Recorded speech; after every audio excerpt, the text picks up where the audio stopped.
que aqui se encontram, todas as senhoras e os senhores que nos acompanham pela transmissão ao vivo.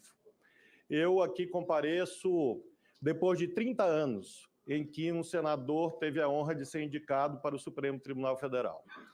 Reverencio a memória do senador Maurício Correia, que há exatamente 3 décadas aqui esteve na condição de senador para postular a indicação, a confirmação da indicação ao Supremo Tribunal Federal.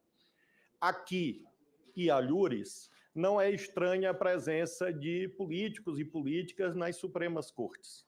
Se nós lembrarmos a história da Suprema Corte dos Estados Unidos, vamos encontrar desde a ex-senadora Sandra Day O'Connor, recentemente falecida, e que foi senadora da República, até o Warren, que foi um Chief Justice que marcou a história da Suprema Corte dos Estados Unidos, com a experiência pretérita de governador de Estado. No Brasil, nós temos também uma longa linhagem de parlamentares, deputados, senadores, ex-governadores que tiveram a honra de figurar no Supremo Tribunal Federal e agregar saberes nascidos dessa prática para que a Suprema Corte possa dirimir os conflitos ali submetidos. Lembro desde o venerável Hermes Lima, um dos mais ilustres ministros da Suprema Corte, que foi deputado federal. Lembro de Oswaldo Trigueiro, que foi governador. Lembro de Oscar Dias Correia, que foi deputado federal. Lembro de Célio Borja, que foi deputado federal. Lembro de Nelson Jobim, meu professor e querido amigo. E lembro de um dos oradores mais combativos que o Senado já assistiu, que foi o querido senador, ex-senador Paulo Brossard, tribuno respeitado por todas as correntes políticas brasileiras e que figurou posteriormente a sua passagem marcante no Senado, brilhante, combativa, forte, pontificou ali no Supremo Tribunal Federal. Portanto, eu invoco essa tradição para dizer que me sinto muito confortável de aqui estar nesta dupla condição, para ser examinado no que se refere aos requisitos constitucionais. É claro que quando o presidente da República me honra com a indicação para aqui estar, não vim aqui fazer debate político, não me cabe nesse momento. Vim aqui apenas responder ao atendimento dos 2 requisitos constitucionais: notável saber jurídico e reputação ilibada. Em relação ao saber jurídico, eu fiz uma apresentação escrita em que há a carta que formalmente encaminhei nos termos do regimento ao Senado Federal. E nessa carta eu resenho aquilo quanto dito pelo meu querido colega e professor Paulo Gonet. O Dr. Paulo Gonet fez uma apresentação justa da sua respeitadíssima atuação profissional.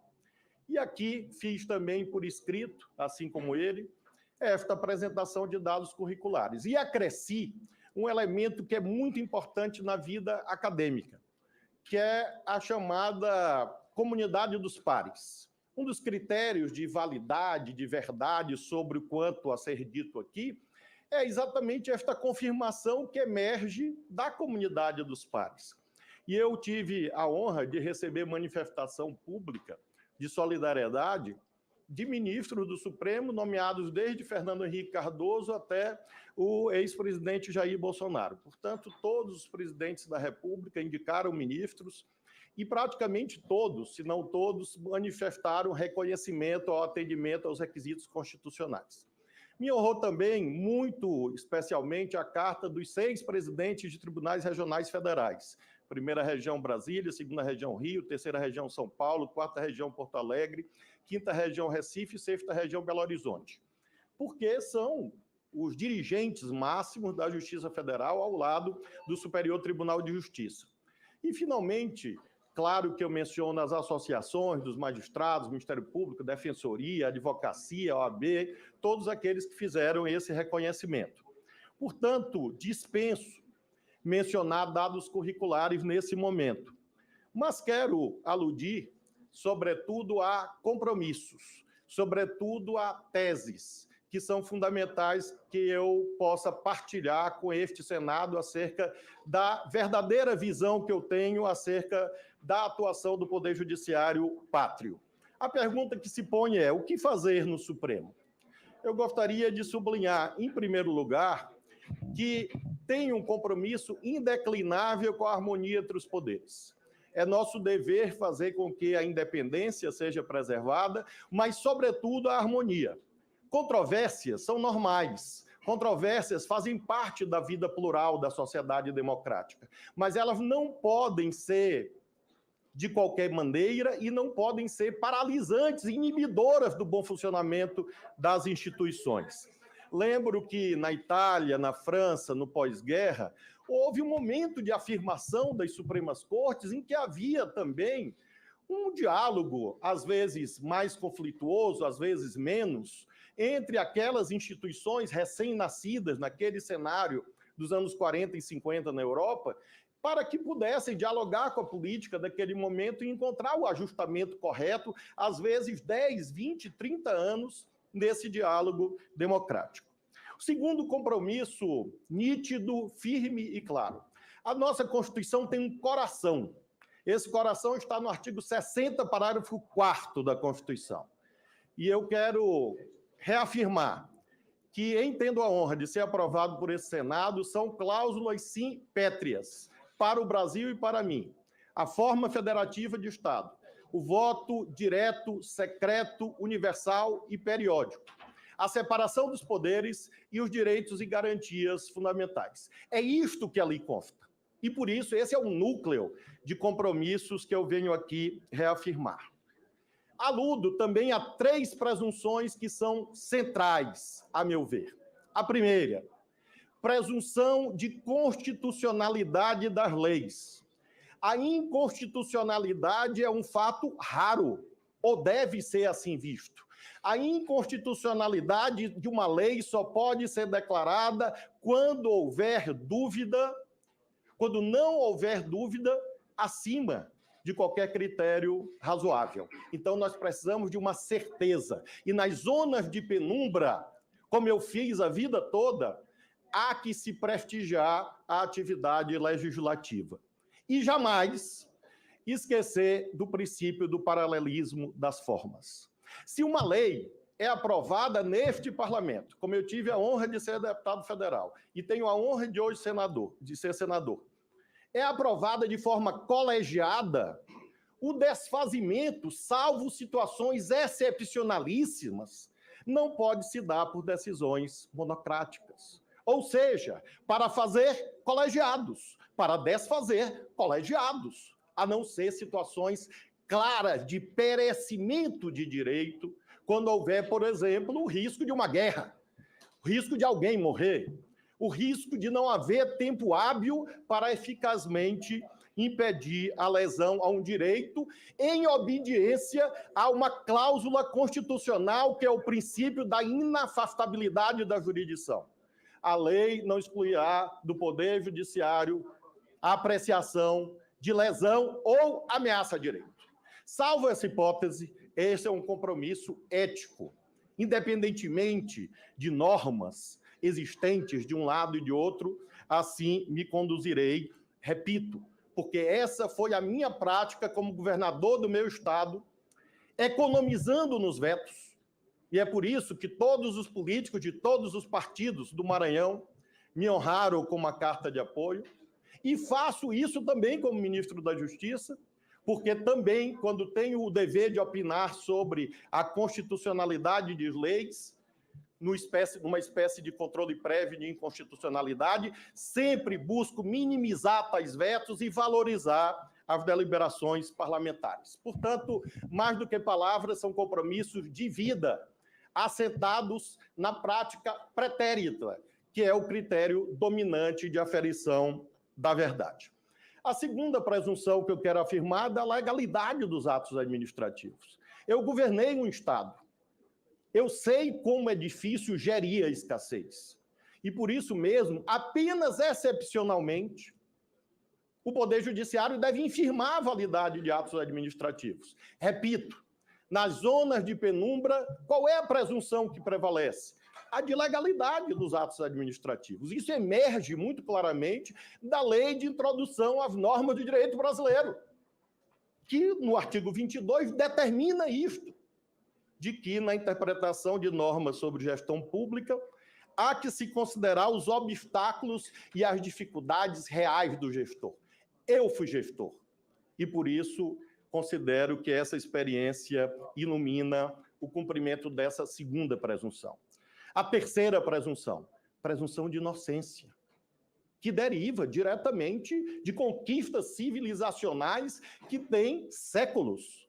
E essa presunção de inocência faz com que eu tenha respeitado e vá respeitar sempre a cláusula do devido processo legal, artigo 5º, inciso 54, o contraditório e ampla defesa, artigo 5º, inciso 55, contra punitivismos e linchamentos de qualquer tipo, físicos ou morais. Essa também é uma presunção que eu gostaria de reafirmar. Quanto à forma, Camões, nos Lusíadas, fala de um saber feito de experiência. Ou seja, eu tenho muito orgulho dos meus títulos. Tenho muito orgulho de estudar e ler desde os 6 anos de idade, portanto, já se vão quase meio século. Mas, acima de tudo, sei que para ser bom julgador, a empiria, a experiência, a prática tem um lugar insubstituível. E o que eu ofereço a vossas excelências e à nossa nação? Ofereço a experiência de quem foi juiz federal por 12 anos. E não tem nenhuma mácula funcional e teve uma prática honesta na sua função. E a prática, a experiência de juiz federal ensina o valor fundamental da legitimação da função judicante, qual seja a imparcialidade, a equidistância em relação aos valores em conflito. Da experiência de deputado federal e senador, trago o respeito à função legislativa. Da experiência de governador e de ministro da Justiça, trago o respeito àqueles que têm a dura tarefa de concretizar os direitos, gerindo a escassez e, ao mesmo tempo, velar pela estabilidade institucional. Eu tenho muito respeito à política brasileira. Nesse ano, eu recebi no Ministério da Justiça 425 políticos, de todos os partidos representados nessa casa. Senadores, deputados, governadores, deputados estaduais, prefeitos, vereadores. 425 audiências com os políticos de todos os partidos. E ninguém foi mal recebido, mal acolhido ou deixou de ser ouvido em relação às suas postulações. Este acesso, senhoras e senhores, para quem tem firmeza assentada em uma vida inteira, pode e estará presente, se Deus assim permitir, na minha atuação no Supremo Tribunal Federal. Eu não terei nenhum medo, nenhum receio e nenhum preconceito de receber políticos e políticas do Brasil. Porque vossas excelências são delegatários da soberania popular. Independentemente das cores partidárias, terão idêntico respeito, como assim fiz na minha vida inteira. Derivado desse respeito à política, afirmo a vocês, tenho a exata dimensão que o Poder Judiciário não deve criar leis. Claro que o Poder Judiciário cria direito ao caso concreto, mas interpretando leis. As pautas axiológicas gerais que vinculam a função judicante são definidos pelo Parlamento. E o nosso sistema não é tricameral. O nosso sistema é bicameral. Câmara e Senado. Não existe um poder legislativo em que atuem simultaneamente Câmara, Senado e Supremo.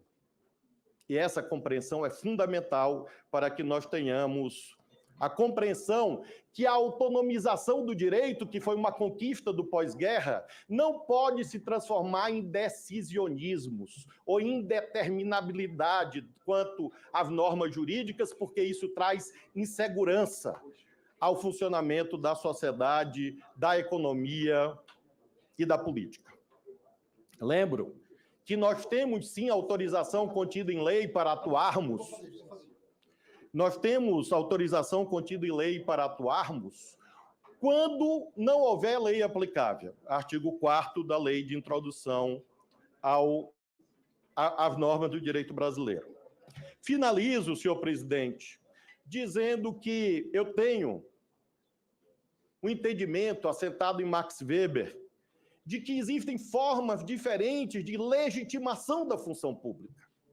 Todos sabemos os tipos ideais que Max Weber delineou, no sentido de que existe a legitimação racional burocrática, existe a legitimação carismática, a legitimação tradicional. Um juiz não assenta a sua legitimidade no carisma pessoal. Um juiz deve assentar a sua legitimidade no cumprimento das normas e no respeito às tradições. Porque daí que o Poder Judiciário pode extrair a sua isenção aos olhos da sociedade. Discrição e ponderação são deveres indeclináveis de um magistrado. Diferente da forma como os políticos atuam. São funções diferentes. E por já ter exercido todas, eu tenho a compreensão da ética profissional de cada uma delas. Claro que o político tem que ter nitidez, exposição nas suas posições. É claro que sim, mas o juiz não, é diferente. E, portanto, não se pode imaginar o que um juiz foi ou que um juiz será a partir da leitura da sua atitude como político. Seria como examinar um goleiro à luz do comportamento como centroavante. É claro que são papéis diferentes. Por isso, finalizo dizendo que todos nós que aqui estamos temos cores diferentes. Estamos com ternos, gravatas diferentes. Quando temos campanhas eleitorais, vestimos camisas de diferentes cores. No Supremo isso não acontece. Todas as togas são da mesma cor. Ninguém adapta a sua toga ao seu sabor. Todas as togas são iguais. E isso é uma simbologia fundamental em que a política é o espaço da pluralidade. O Poder Judiciário, claro que tem saberes e sabores diferentes, mas as togas são iguais. A Constituição é igual. As leis são iguais. O comportamento ético é igual. E por isso que cada juiz ou cada ministro não pode ir com uma toga de uma cor diferente, com um estilo diferente. Aqui estou, portanto, senhoras e senhores, embasados nessa prática concreta, embasado na Constituição Federal e inspirado, sobretudo, por aquilo que eu considero o melhor programa ético já escrito na humanidade, que são as bem-aventuranças, o Sermão da Montanha.